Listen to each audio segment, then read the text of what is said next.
we're gonna try this again here. We're talking about Dragonlance Tales Volume 1, The Magic of Krynn, which is edited by Weiss and Hickman, but only two of the stories are written by Weiss and one by Hickman. Most of these are new authors, which is really fun, because some of these people would later write their own Dragonlance novels, so it's nice to see them in the first in kind of their first writing roles for Dragonlance here. So we're going to start with the first story, which is Riverwind and the Crystal Staff, written by Michael Williams.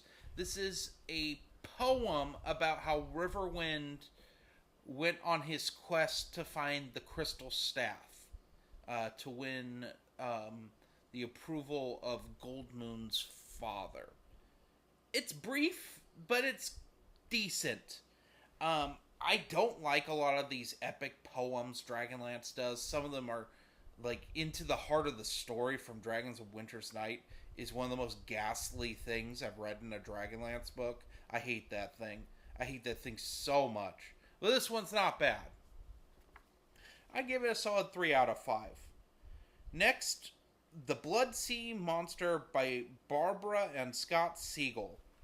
And this is about a young dark elf who's a thief getting on a boat with an old sailor who's going to kill this sea monster in the Blood Sea of Istar.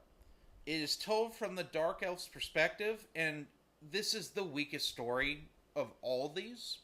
I thought it was terrible, and I really mean that. I thought it was genuinely awful.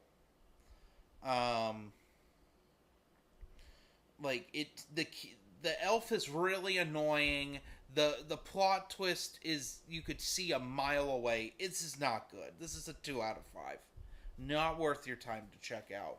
But it only goes up from here. Next we get A Stone's Throw Away by Roger E. Moore. And this is a Tasselhoff story. Tasselhoff steals a magic ring that keeps teleporting him closer and closer to this evil castle that's run by a mage who has a demon locked up in the dungeon, essentially. It's a goofy story. It's a classic Tasselhoff adventure. Love it. Absolutely love it. This gets a solid 3.8 out of 5. So next we have Dreams of Darkness, Dreams of Light by Warren B. Smith. Now, this is about William, the innkeeper that the companions meet halfway through Dragons of Winter's Night. After the companions leave to try to take that ship to Palanthas, which goes south for them, Raceland leaves William this coin that he says is magical, and William starts having these kind of dreams and stuff, maybe visions of the future, him being a brave hero, that sort of thing. Well, when a bunch of the people in the town get rounded up to go to this, like, Inquisition dungeon, William teams up with a dwarf and a minotaur to free them. And it's about William becoming the hero that he's imagined himself to be. It's a good story. I really, really liked it. I like that they took William, a character that's like a one-note character, and gave him more of a story.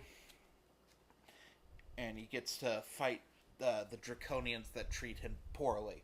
It's nice. Give it a good 4 out of 5. Next, we got Love and Ale by Nick O'Donoghue.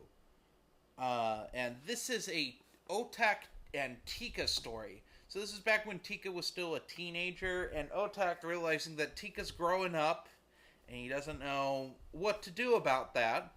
Meanwhile, a Kender accidentally puts love potion in the barley that Otak uses to make his ale, thus causing the entire inn of the last home, with the exception of Tika and Otek, because they're working, to be drugged with love potion, and hilarity ensues. This is a really good story that I highly recommend if you had to read only one story that isn't written by Weiss or Hickman in this book.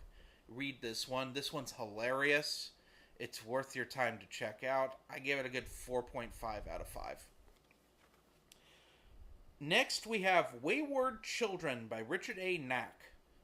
Now, this is about a squadron of draconians and an evil mage that are trying to fight elves. They go to this village that only has nothing but elderly elves, and they essentially occupy it, and not all is as it seems. But the protagonist of this is a draconian, which is kind of interesting. It's the first time we see this. I liked it. The twist is pretty obvious what it's going to be. I won't say what it is, but it's worth your time to check out. Richard A. Knack would write several Dragonlance novels, so it's nice to see he gets a really solid start with this one. Give it a good 3.9 out of 5. Next, we have The Test of the Twins by Margaret Weis. Now, this is one of those stories that was written before this book was put together. This was written for Dragon magazine back in the day, and I want to say it was written before the Chronicles. But essentially, this is Raceland's test in the Tower of High Sorcery on Wayreth that is referenced in the Chronicles and Legends trilogies. How he essentially... It leaves out the Fist and Dantalus stuff, because that wasn't thought of yet. But it just narrates what happened in the Tower of High Sorcery. It is the first time the Brothers Magier are written about, to my knowledge. Because these characters were created for the RPG supplement, and then Weiss and Hickman would write the Chronicles to promote the supplement. That's why Dragons of Autumn Twilight feels like a D&D campaign, because it was. So it's cool. The thing about this one is not all the terminology that would be used in Dragonlance is there yet. So instead of using the term mage, they use the term magician, which is, it takes a little bit to get used to, but it's not bad. It's Margaret Weis. It's really a solid story. It's not a necessary story, because we know what happens. In fact, we know arguably more of what happens in other stories when this is referenced. This is like if someone had written in the Star Wars EU timeline the actual game where Han won the Millennium Falcon from Lando. It's like that. It's not necessary. We know everything that happened in that, but it was never actually written about.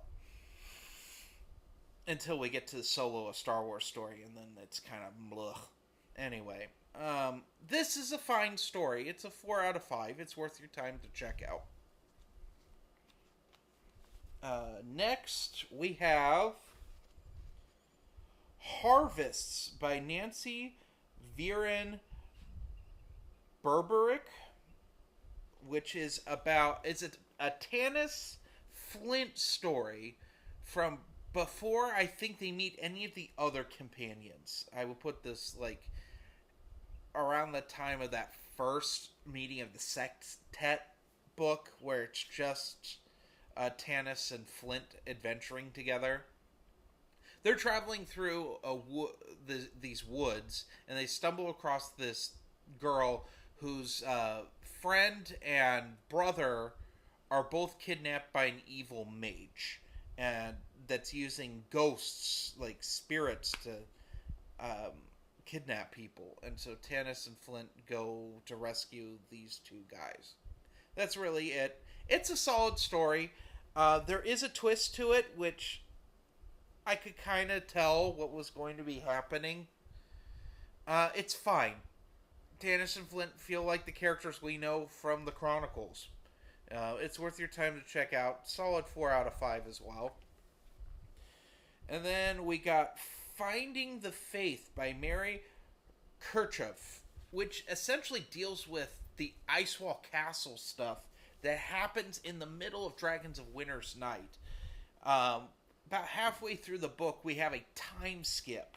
And in that time, the Rana, Sturm, Flint, Tasselhoff, and the other knights of Solamnia that are with them end up going to Icewall Castle fighting a dragon High Lord and getting a dragon orb. And this is the story of that. Oh, the Elistan, the clerics with them as well. And this is told from the perspective of one of the ice people who becomes a cleric, a paladin, and it's his perspective on this. It's a fine story. It's a little long-winded. I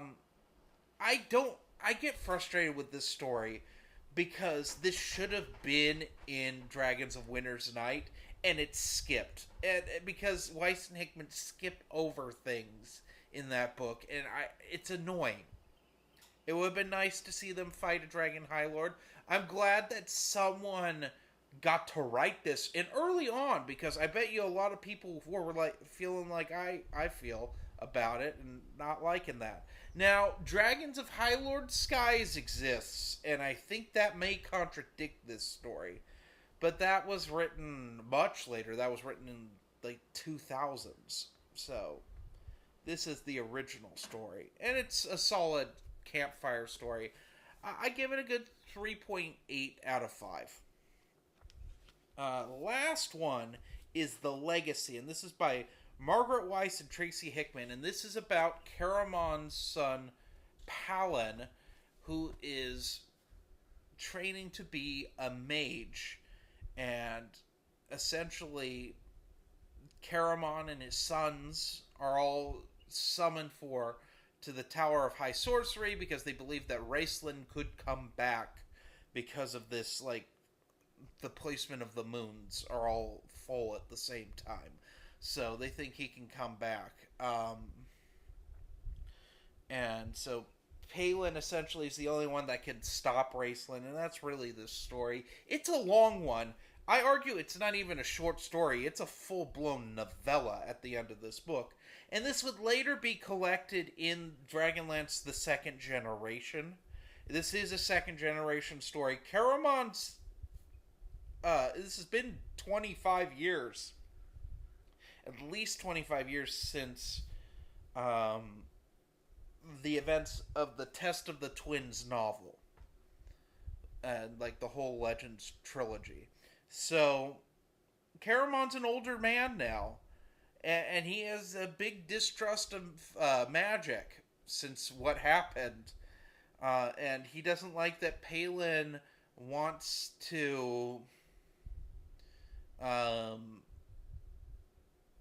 he wants to be a magician. He has a love of magic. Whereas his other sons, Sturm and Talon, or Talents, it's like a play on Tanis, but it's a little different. They're warriors like Caramon and Tika are. I like that Caramon and Tika just have a ton of kids. It's nice. They essentially got a bit of a happily ever after Test of the Twins. And I like that. And I like Palin as a character. He's a good character that wants to do well by his family, but at the same time he loves magic and he doesn't want to lose that. It's a neat novella. I like it. It's probably the best story in here. As much as I love Love and Ale, that's my favorite. This is objectively better.